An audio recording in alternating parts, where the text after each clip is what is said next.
Hey, I'm Peter Franson from christiangeekcentral.com and Spirit Blade Productions. We are finishing up, I think finally, our fourth time this will be looking at this same stretch of verses.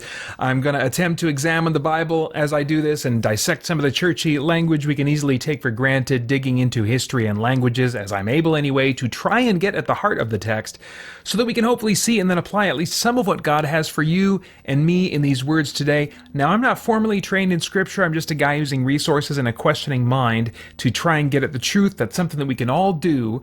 So we've already looked at this passage, 1 Timothy 1, 8 through 11, 4 different times, slowing down so that we don't gloss over what's packed into this passage that can be useful to us. This is, I'm pretty darn sure, the last time on this passage. We're going to move forward with the rest of 1 Timothy next time. Thank you for your patience. I won't always slow down this much with these sort of list verses that have a bunch of words one after the other, but it's worth doing now and then because there's so much to be gained from it. Let me read 1 Timothy 1, 8 through 11 one more time. In the ESV it says, "Now we know that the law is good if one uses it lawfully, understanding this, that the law is not laid down for the just, but for the lawless and disobedient, for the ungodly and sinners, for the unholy and profane, for those who strike their fathers and mothers, for murderers, the sexually immoral, men who practice homosexuality, enslavers, liars, perjurers, and whatever else is contrary to sound doctrine, in accordance with the gospel of the glory of the blessed God with which I have been entrusted." Okay, so when we first looked at these verses, our focus was on the general purpose of God's laws. The primary purpose of the law is to alert us when we are living contrary to sound doctrine, as it says in verse 10, because the Greek word for sound here primarily referred to that which is in good physical health, which may or may not be the intention here, but I think there's a real good chance of it. And because the book of Proverbs stresses that God's instructions are for our good, for our thriving. For those reasons, we've been slowing down to try and make some observations about why each of these things in this list of sins is actually unhealthy and why its opposite contributes to our health and flourishing in this life. Specifically, this time we're looking at these three words: enslavers, liars, and perjurers. What did these mean in the Greek, as best I can tell? What would their healthy opposite be that allows us to flourish and live out life-giving lives? So enslavers, although there was a type of indentured servant slave that was in that circumstance of being a slave to pay off debts, this Greek word refers to the type of inhumane slavery we associate with the word. So this is enslavers, those who are kidnapping people and then selling them as property, much more like the kind of slavery we think about when we use that word. This type of slavery was commanded against in Exodus 21:16, which in the ESV it says, "Whoever steals a man and sells him, and anyone found in possession of him, shall be put to death." So the heart of an enslaver, like that of a murderer, devalues other people.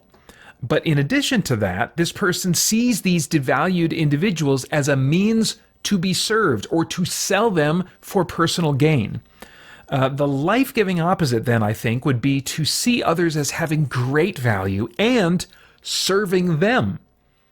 This beautiful attitude and perspective is fleshed out by Paul in 1 Corinthians 9, 15 through 23. I'm not going to read all of it, but part of 15 and then 18 through 23. So the part of 15 in the ESV says, "The Lord commanded that those who proclaim the gospel should get their living by the gospel. But I have made no use of any of these rights, nor am I writing these things to secure any such provision." Then picking up in 18 through 23, "What then is my reward," he says, "that in my preaching I may present the gospel free of charge, so as not to make full use of my right in the gospel. For though I am free from all, I have made myself a servant to all, that I might win more of them. To the Jews I became as a Jew in order to win Jews.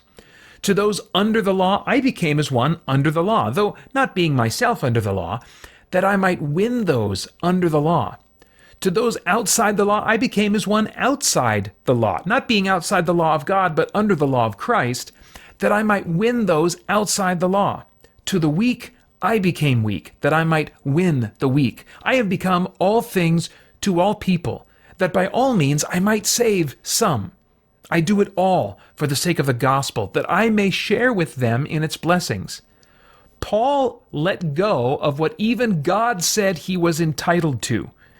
He made himself a malleable servant to everyone, which looked different depending on who he was serving. And he did this for everyone, even knowing that only some of those he served this way would experience God's rescue as a result.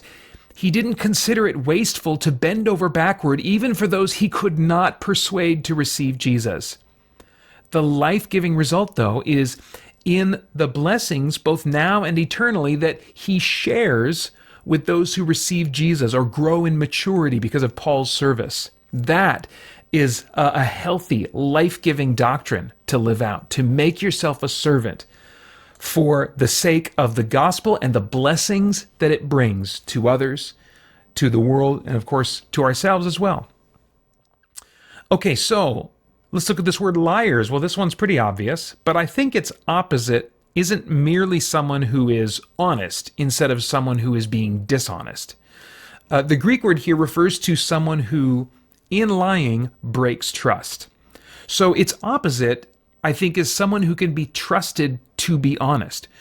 We most often tend to bend the truth or lie when it will serve us in some way. It'll make us look better, or at least not look bad in the moment, or help us get what we want.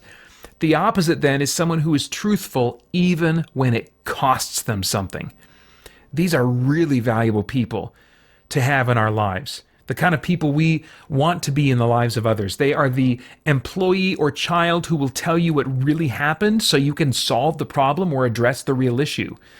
They are the friend or spouse who will lovingly be honest with you when an unseen flaw or sin has been self-destructive to you or hurtful to someone else and you just haven't seen it. Their honesty may highlight a weakness in their own ability, their own character. It may cause tension in your relationship if they're maybe confronting you about something or being honest about something. But it leads to fairness. It leads to true problem solving. It leads to a deeper trust or relationship. It's huge. I heard a story from a Christian producer in the film industry whose employer instructed them to lie to someone else. The Christian said, "I can't do that. When you tell me to lie for you, you are giving me permission to lie to you, and I will never lie to you." In other words, you're creating an environment where you're saying it's okay to lie to people. What reason would there be for me to not lie to you? And I'm telling you right now, I'm not going to lie to you. Just as an aside, what a gracious and loving motivation that he expresses here. Like, he's taking a moral stance, but he's doing it out of love. And that is obvious in what he's saying here, because he's saying, listen, this will lead to me lying to you. And I'm not going to do that. Yes, of course, as a Christian, he would say lying is wrong. But he's presenting this and his motivation as being love for the person that is asking him to lie. Anyway, but that Christian went on to serve as a producer for several Emmy-winning and highly celebrated premium TV shows.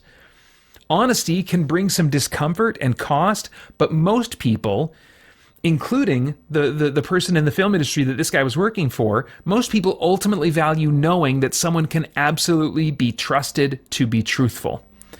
It's a major life-giving way that we can improve relationships and improve social environments. Let me just share some proverbs here related to honesty that I thought might be worth bringing up. Proverbs 14:25.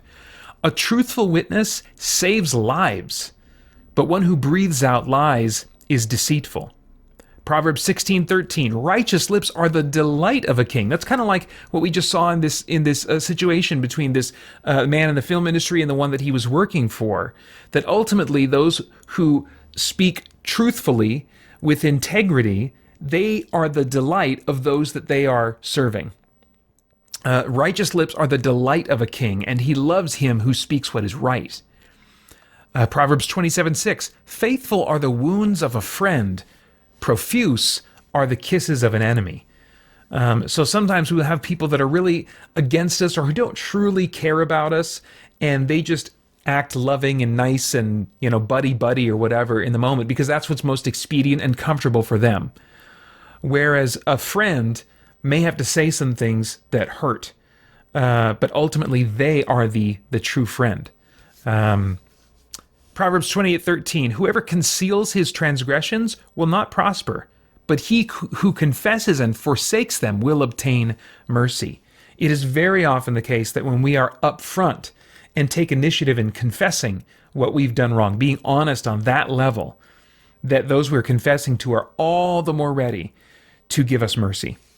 And then finally, Proverbs 28:23, whoever rebukes a man will afterward find more favor than he who flatters with his tongue. Because in the long run, when we rebuke someone, and in particular when we do it lovingly, because we actually love them, not because we just want to show how good we are and the good things that we stand for, but when we rebuke someone out of love for them, it might hurt, and it probably will, but in the long run, we're going to favor that person. We're going to remember, oh man, I am so glad they were honest with me about that. And they become a treasured ally. Anyway, so let's move on now to the last one, perjurers. This one took a little looking. It was hard to track down. This Greek word seems to only appear here, which makes it more difficult to kind of determine, okay, what was the meaning. But it seems to refer to someone who swears an oath falsely. The IVP Bible Background Commentary says more specifically that it refers to violating a divine oath. So, not necessarily in like this legal context. We tend to think of the word perjury, perjurer as like this legal context. It doesn't seem like that is even by default what's meant here, but rather someone that swears an oath falsely. And the idea of it being swearing falsely, looking at the lexicon, is like, that's not necessarily the same as lying. We can swear an oath and be false to our oath that we've sworn without actually lying. So anyway, it would seem that this, from what I can tell, this refers to someone who, under serious and weighty circumstances, sometimes with others, or also, in the circumstance of swearing something to the Lord, committing something to the Lord.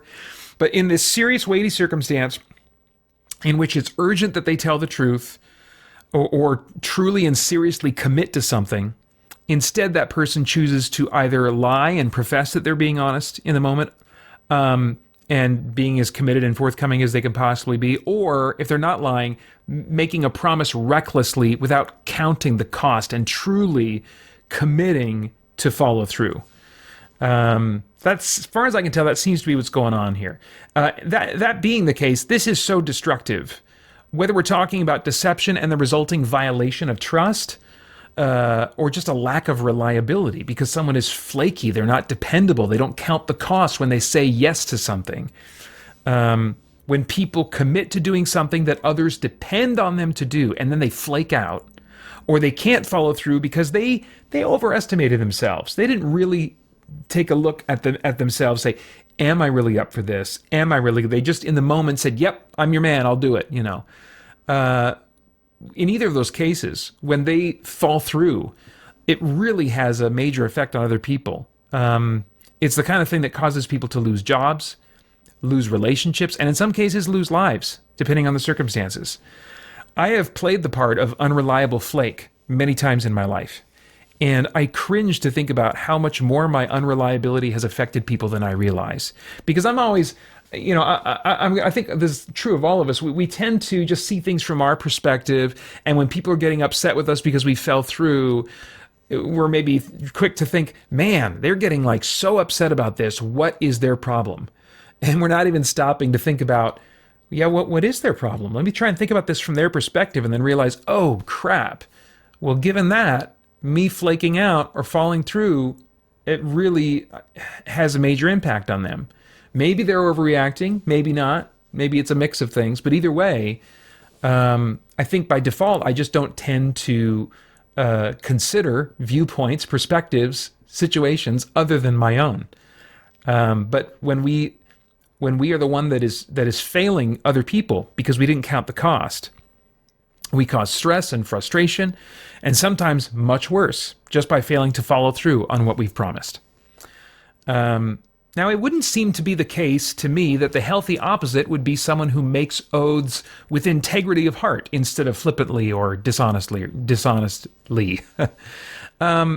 Because Jesus actually took things a leap further by saying we should always speak only truth and speak what we really mean, so that oaths are not necessary because of our integrity of character. Matthew 50, this is something got weird, messed up when I got copy and pasted. 52:5z, it's probably Matthew 5:33 through 37. If you're watching the video version, I'll make sure it's up there correctly. Anyway, in the ESV it says, "Again, you have heard that it was said to those of old, 'You shall not swear falsely, but shall perform to the Lord what you have sworn.'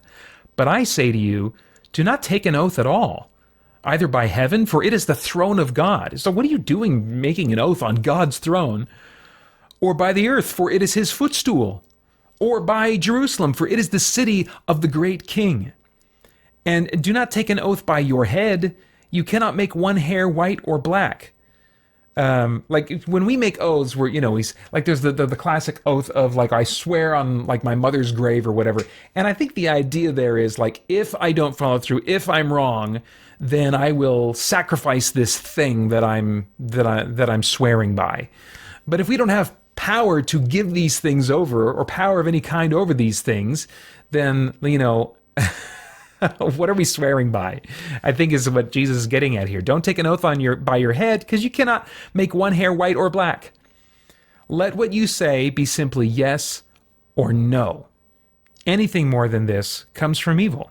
Comes from a lack of counting the cost and not taking seriously the situation in front of us, or wanting to just come across as reliable in the moment and get a good response from the person we're promising to in the moment.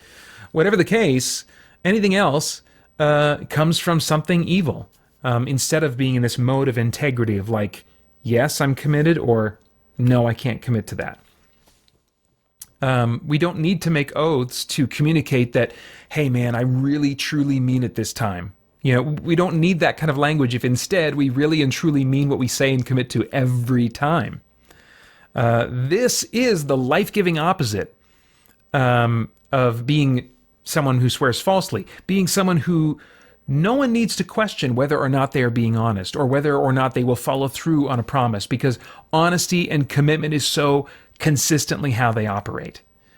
In a world where so many people let us down, imagine how life-giving it is to be someone that others know without any doubt can be depended on to follow through and be 100% honest and reliable. And that sounds like a superhero.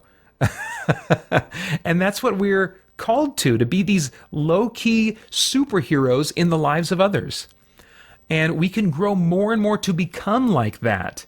Of course, as we look at this, we all can think of times where we have failed others. And I think that's why the idea of a superhero kind of came to mind. It's just like, imagine someone who like always was like that. That's amazing. None of us are going to be that. But as we engage with the Lord in this moment-by-moment relationship of pursuing the kind of health and flourishing that he intends for us, the growth that he intends for us, we become more and more like superheroes to the other people in our lives. Imagine living that kind of existence. We tend to think of like, well, how cool would it be to be this superhero in this movie? But there's something much more real and tangible that is very much like a superhero that we can be to people right around us. Anyway, I hope this look at unhealthy patterns and the healthy alternatives has been useful and equipping as you consider maybe how God wants to shape you, what kind of vibrant life and purpose he might be calling you up into. There is so much health and life to be found as we willingly enter into that with God. Health and life both for us and for those around us. So what do you think of all that? That's a lot that I've given you both this week and the last several installments. How's that striking you? What are you pondering now? Let me know in the comments. For more chat about geek entertainment, answers to your questions, and news from the wider world of Christian geekery, get the Christian Geek Central podcast today on iTunes and other podcast services.